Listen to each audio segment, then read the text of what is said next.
всичко за организацията. Тя започна през януари, преди точно 7 месеца. Всички спонсори за нас са изключително важни, защото без тях не можеше да се случи.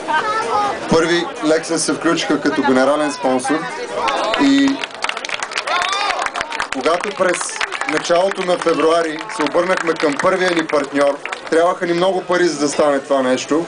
Société Générale, Експрес Банк и Сожелис им отне точно 5 минути, за да кажат с вас сме.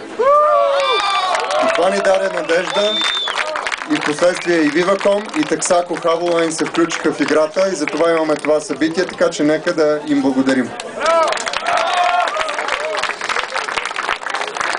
Благодарим на всички спонсори и на дядо Господ, че има вятър, защото помните преди 2 години каква регата направихме без вятър. На здраве, довиждане за кратко.